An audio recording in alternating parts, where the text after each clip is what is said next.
Welcome once again to Let's Talk Safe Money with the team here from LSF Capital. On the desk today, we have financial advisors Eric Brown, Terek Wilson. I am Spike Spangle. Gentlemen, how you both doing today? Doing good. Good. What did you do with Len and Art? Did you hide them in the closet? Are they behind the scenes somewhere? We're letting them strategically work on the backside of the business while we become the face of the business. They are. What you're saying then is they're out on the fishing boat today. They sent the young guns out here today. They sent the young guns. Well, I am so glad to have both of you on the desk today. On today's program, your retirement by the numbers. What numbers do you need to be paying attention to? There might even be some magic birthday numbers you can pay attention to that can help you with your own retirement planning. So let's get right into it because there are a bunch of numbers. 50. What is the big deal with turning 50 when it comes to retirement planning and saving? Terek, I'll start with you. 50 is really starting that point of, hey, how many years do I have left before I really want to start dialing in? Starts to give us a chance for the roadmap to really be built out and be more specific. But a big one we see is with 401k contributions, is people saying they're going to go right up to what the match is. That's how much they're going to contribute. So if your employer matches 3% at 100%, they just match 3%. We've got to have a plan in place to think about what we're going to do because we need to be saving above and beyond that. So we've got to find those vehicles that are efficient. They're going to give us the tax efficiency that we need into the future. And that's where we kind of start talking about what other vehicles are out there for us. Eric, at 50, we can start doing what is known as catch-up contributions. Is just doing the match going to get us through our retirement years? No, and we see this a lot, actually. We meet with a lot of folks in their early 50s, and we're shocked sometimes how they don't know we can go with these catch-up contributions. That's such a common question is, will I have enough to retire? A lot of the times you got to go above that max, and what you realize there at 50 is you can go into those catch-ups, and I think it's so important. I know that our viewers at home, you probably have your phone in your hand. Feel free to Google your catch-up contributions because it goes up a little bit every single year. So even under that age, you can do something up to 18,000, I think, and then you can do another 75 or up to 8,000. So it's up to nearly 30,000 a year over the age of 50. That you can start saving for your retirement. And I think that's a place where a lot of folks come up short, is just doing the match. 50, 51, that can actually be an exciting year for your tax savings. Right. Here's another question, though, about that. 50, 51, 52, should you be doing all of that tax deferred, or should you be looking at your HR and your 401k provider to find out if there's a Roth 401k? Great question, because Roth 401k is newer in the financial services world, if you will. A lot of individuals don't quite understand what happens when they contribute to that side of the 401k. And so that's a big piece to help you strategically place some dollars in the tax deferred, the tax-free bucket, so that in the future, when you need that income, it doesn't go against your income in the future. Yeah. And when we consider it, it's your catch-up contributions. Look, we know that life gets in the way. You were helping kids get to college. You were maybe changing careers, maybe even building your own business. But once you start hitting those 50s, it is time to catch up. Eric, we want to move on to another number here, 59 and a half. What is the significance of 59 and a half? Yeah, honestly, that might even be a more significant number because that's when you could start doing in-service distributions. You get now to the age where the IRS allows you to start taking withdrawals out of those IRA buckets, right? So I see it all the time. I actually just had a meeting last week with a client who had a 401k. He's in his early 60s. He works for an airline manufacturer, so he's more of like the engineer type. He builds aircrafts and things of that nature. So he got to the age 62 and he comes in and says, look, I'm stuck still in this 401k. I'm like, no, you're not. You have the opportunity to do these in-service rollovers. And what does that do? That gives you now more options, right? You're not just stuck in that plan. You can go and invest in what Terek and I say is really anything in the investment universe, right? So he now has the opportunity to still stay working, still leave open that 401k, but just now take a portion of it or all of it if you decide to and put it into an IRA and do whatever you want with it. Yeah, when he talks about options, a big piece there is in your 401k, you probably have around 20 or 30 different investment options you can choose from. That's from very, very safe to pretty aggressive. And they're all going to be good rated funds, but we could open up the investment world to having thousands of investment options to really be boutique in exactly what you want to do. So that's why it really gets fun to see that we can really be strategic and intentional about where we're going. And this is actually part of the tax code. I mean, this is an advantage, and I think folks realize that employers know that they've chosen a retirement plan for you. You've got maybe those 20, 30, I've seen it maybe 40 different kinds of funds in there. But is it being professionally managed for you? Is it helping you with the longevity? And then you can actually start putting it together with a plan, possibly with your spouse as well. Working with that financial advisory group that you've been trying to get on track with for your own retirement. The in-service rollover, though, is there tax implications to it? If you roll over several $100,000, are you gonna have to pay a lot in taxes to do this? Yeah, we get asked that question a lot because people are scared, right? It's like, well, I'm just used to adding to my 401k and I've been told I can't take out of there. So you're telling me you want me to roll this over, right, and move it to a different account? You don't pay taxes. It's going to be a tax-deferred transfer, right? So you roll it out of that 401k to a new IRA. Like you said, if it's a couple $100,000, it's not actually realizing that income. It's just moving that over and then going ahead and investing it differently. Okay, and then you, a group like yourselves, could help manage that money. Is this also a time when you start possibly looking at other tools outside of what are just the investments? Is this possibly, I'll go ahead and say it for Len, is this part of maybe looking at annuities and other things that we want to get the time clock started on? Yeah, we've got to start thinking about stuff like long-term care, disability income. You're 5 times more likely to become hurt than you are, or to become sick than you are to be physically hurt. And so we've got to be thinking about where those dollars can be generated so we don't have to spend down those dollars that we earmarked for retirement and producing income for us in retirement. So big piece there. You can look at annuities, you can look at life insurance. They have a lot of different moving parts there where we can tackle long-term care for pennies on the dollar, not have to have an outright standing policy like you used to have where you pay that large monthly premium. So it's okay to go out and get educated about this. I tell everyone, go to our website, check out what we're doing. There is a specific way for you to have happen what you want to have happen in the future and take risk off the table so you can sleep at night knowing that you're safe. All right. Yeah, I'll go back to that example I was just talking about with the airline worker.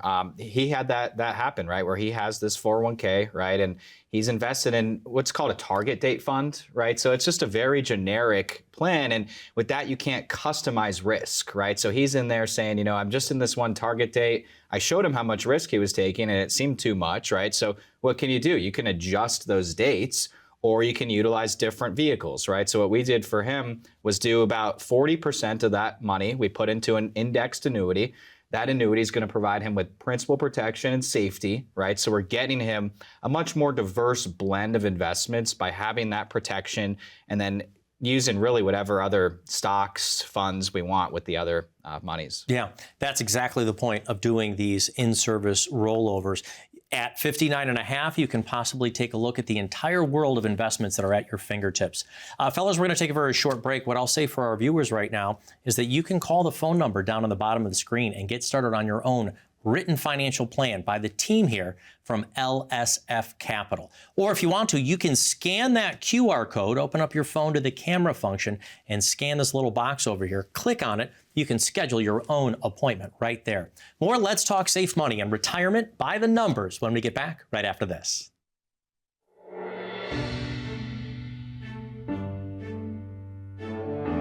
What is it that you want your money to do? What's the purpose of that money? I want our guys to really sit down with folks and say, what are your goals, your plans? What is your bucket list? I talk a lot about climbing Mount Everest. In the workshop, I ask folks, okay, if we were to climb Mount Everest, what would be our goal? And many of them get to the top. I love that energy.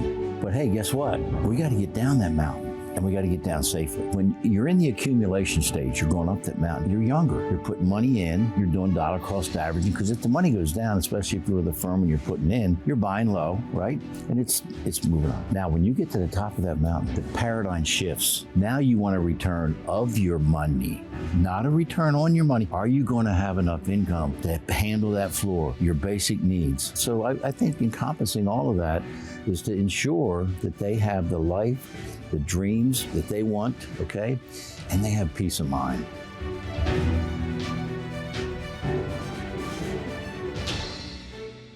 Welcome back to Let's Talk Safe Money. The financial advisors on the desk with us today, Eric Brown, Terek Wilson.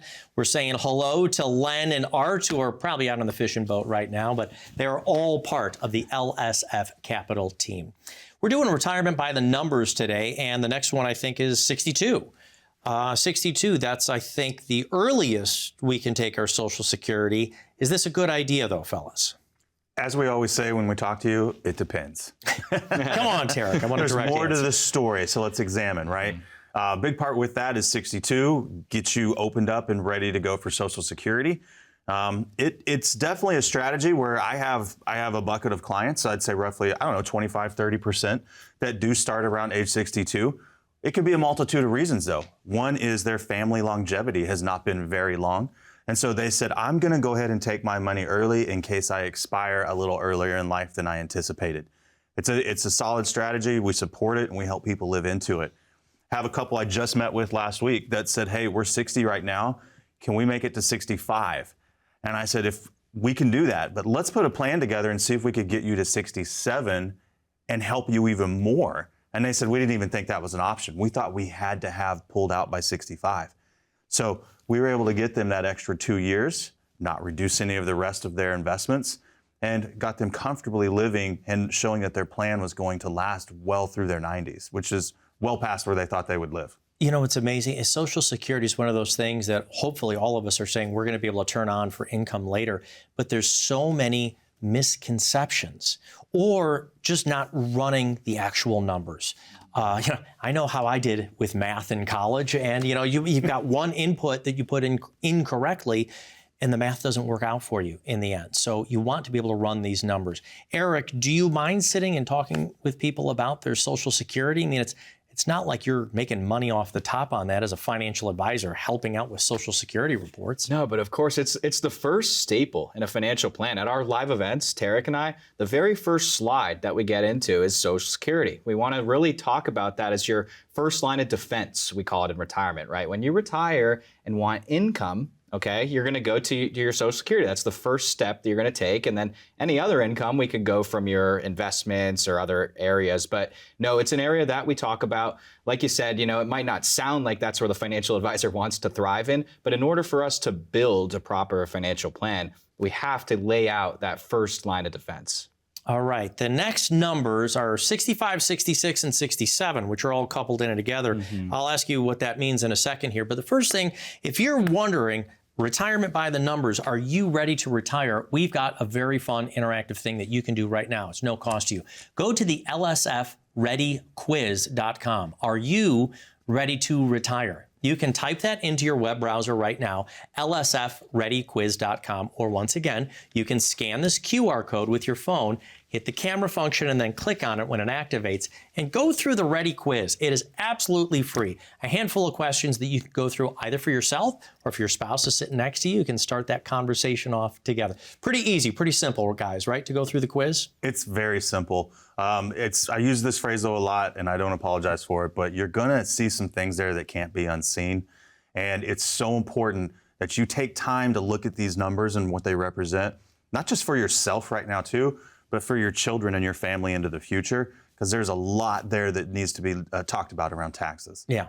All right. 65, 66, 67. Now, they all kind of sound like what used to be the full retirement ages. Where are we at right now with that, Eric? 65, that one I think we've passed a long time ago. I think that actually started in 1935 when we started with Social Security. 67 now. That's more of our... Depending on your birth year, but yes, it's right around that 67 target threshold. Okay. So is that the premium spot? Is that the wheelhouse for wanting to take Social Security? I mean, do you usually tell folks to wait at least for your full retirement age? Well, it can be. It's pitched as so, right? Because that's where you're going to get the most benefit, right? The government's saying that's your full retirement age. There's other benefits that come with it. But like we just said, we'll have scenarios where we run through, maybe somebody's earning a lot more income in their early 60s, right? And then taxes become an issue. So it has to really be part of a whole plan. 67 is probably a good target to look at to start your planning. A lot of times when folks come in our office and sit down, we'll say, look, what's your 67 number? That's the first number we're going to grab. But then we need to look at all the other areas. We need to look at investments, like Terek said, longevity. That's another big portion of it. And then taxes. So really just kind of creating a full plan that's going to establish, if that makes sense or not. Yeah.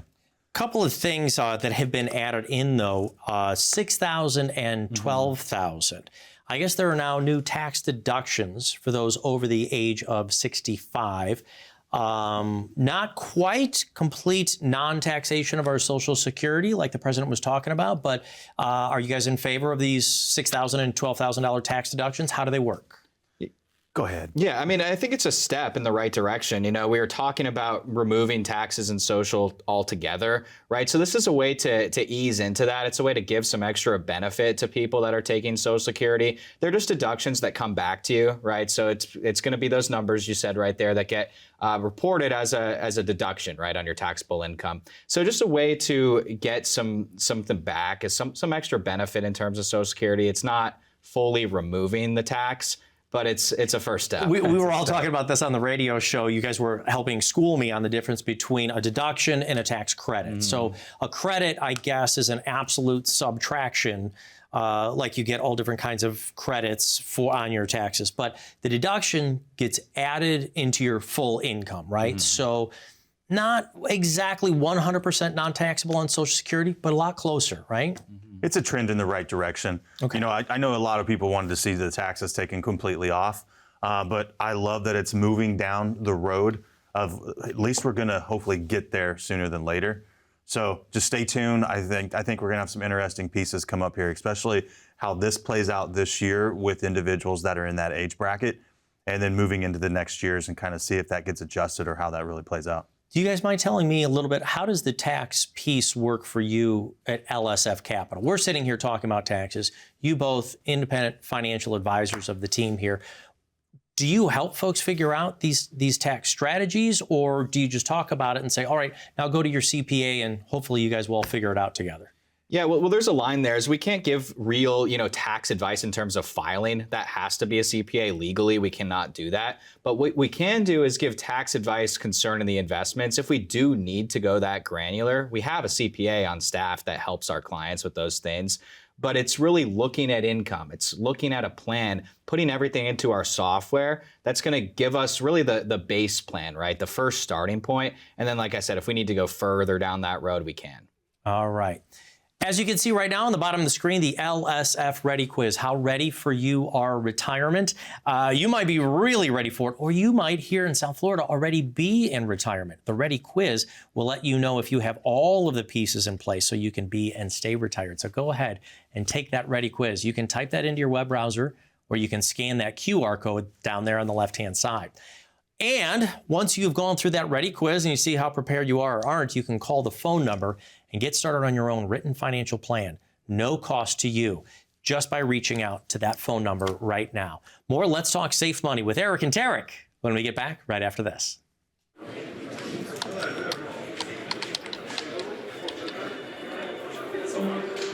The work never seems to end until the day it finally does. After nearly a lifetime on the job, you should be rewarded for all the time you spent working. Whether that's crossing off items on your bucket list, learning a new passion, or rekindling the love of an old one.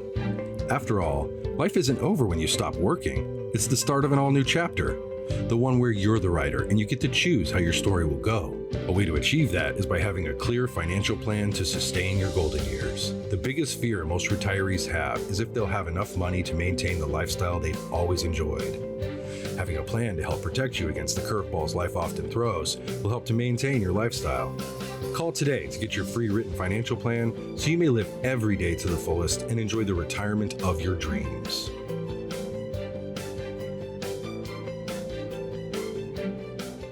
Welcome back to Let's Talk Safe Money with Eric and Terek, financial advisors here of the team of LSF Capital right here in South Florida. Today we're doing your retirement by the numbers. We had 65, 66, 67. Those are the different full retirement ages for your Social Security. 70 would be the next number. What does that stand for, guys? Well, the first thing I'll say about 70 is don't wait any longer to take your Social Security, right? If you're 70 years old and you haven't started, go ahead and start your Social Security, right? Because that's the last time you can. It's not going to grow anymore. Okay. It grows at 8% every year you wait, right? So 70 is when it's going to stop accumulating. We talked about 62 earlier, right? We said, what if you started early? But what we have to consider is that 8-year stretch, the taxes, right? We have to look at what you're paying in tax. Does it make sense to start at 62 if that Social Security is going to get taxed really heavily compared to 70? So it goes back to what Terek said there, is it does depend, right? We want to sit down and put a full plan together for our clients that really determines the right time. Right. So that age of 70, be honest with me, fellas. So you started talking about early at 62. Then your full retirement age is based on your birth year and month currently. 70 is when it doesn't grow anymore. How many people do you really see waiting for the age of 70 on their Social Security? It's a smaller amount. I would say, what, 20 to 20%? Yeah, probably. Maybe even a little lower. But what we really see, though, is people come in saying, I don't think I could ever stretch it to 70. I'm positioned to think of 65, 67. And then we can get a plan. We can actually show them a plan that gets them to 70. Because when you do look at that 8% increase you get every year, it can build up. It can be palpable of how much you're going to be able to save or actually gain what you're going to get on income on your paycheck. Yeah. The other thing is that going back to that 65, there was something that our producer kind of put in my ear again. We rolled over Auntie Irma. We're all quite familiar with Uncle Sam. But at 65, I guess Auntie Irma starts looking back at our income for the last couple of years. Are you guys familiar with Auntie Irma? Do we talk about that at the live events as well?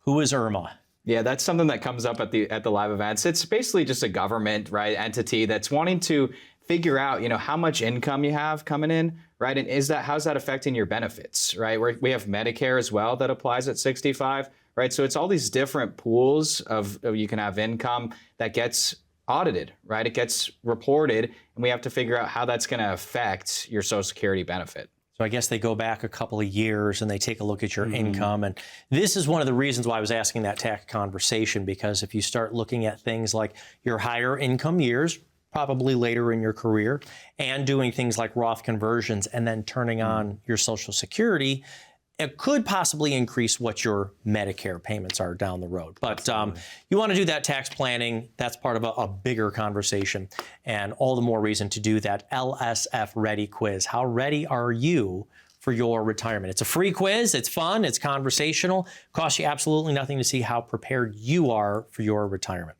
Next number, fellas. Well, it used to be 72 last year. I think we're at 73. What's the big deal with 73? That's where we're starting to move the full retirement age for taking your RMDs. Taking RMDs from your qualified accounts are getting pushed farther and farther out. That's because longevity is happening right now. People are living a lot longer. And so we're strategically helping individuals figure out what they need to make sure and take from their different qualified accounts, right? Your 401ks, your IRAs. Do I take from all of them? Do I take from one of them? And how do we strategically place that? Because we do see it across the board where people always say, do I take from this one? Do I take all of it from that account? How do I do this? Right. Yeah, that comes up a lot because RMDs are something that is confusing, right? We're looking at, I have all this money that I've been told to just contribute to my 401k, contribute to these retirement plans, but I can't touch it. But now all of a sudden I have to, right? Now we're forced to touch it. And then, like we said, that age keeps changing. It's going to be 75 in a couple years. So it's really something that does need a full plan to really just drive clarity. That's what we like to tell folks is, look, we'll put something together for you that's going to show you exactly where to take your income from, right? What investment is going to make the most sense? Does it come from the annuity? Or does it come from your stock portfolio, right? Where are we going to get those RMDs from? And the answer is, it depends. It depends on a plan that we really help our clients put together. And even here in Florida, just in case, I don't like the jargon, RMDs, required minimum distributions. And the RMD is based on the fact that most of us have been saving tax deferred for a really long time. So we have large amounts in tax deferred accounts. Eventually, we have to start taking that out. You are required to, whether you want to or not. And Eric, you were just starting to hit on it. We might have all different kinds of accounts. So do you have to take a proportional amount from each one of your accounts? If you're married, filing jointly, do you have to do it separately in each of the accounts, or can we do it all together? Can we do it from one account? How does does it work? That's a good question. That's a really good question. That gets asked a lot. It has to be by the individual, right? So if it's a husband and wife and they both have IRAs, you have to look at each of them. Okay, so we'll look at both those accounts. But the key is you look at the total, right? So for example, I had a client come in and they had 6 different IRAs. This happens more than you think too, where people feel like they have accounts in different places. Maybe they worked at a couple companies, right? So she had 6 different ones. Oh, wow. And she's now calling each of these companies and saying, you know, I need to set up my required distribution from each of these. But what you really need to do is look at the total, right? So we'll sum up all 6 of those accounts, and you could really resolve it just from one if you want to. The reason that is valuable is, let's say, for example, we had an annuity providing you with guaranteed income. We might just be able to cover the RMD just from there. I mean, we did that just with our client the other day, right? Yep. We set her up with a distribution from her 401k, and she's not at RMD age yet. But what we showed her is in a couple years when you are, all of your required distributions are going to come just from this one account, right? Just from that annuity. Everything else is going to grow and you don't have to touch.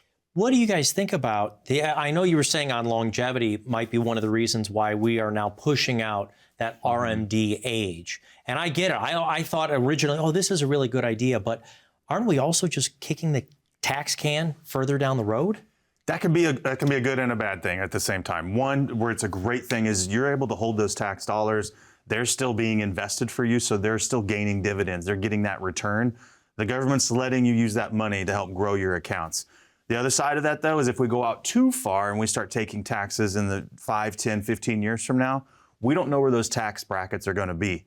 So maybe taking some of those taxes out now can be a great thing, because in the future, if we take them out, they could be a little bit higher. All right. Something to think about when you're planning. And taxes are part of the conversation that you guys have. As far as tax filing, you do that with your regular CPA, but tax forward planning, that's part of the process that you will do.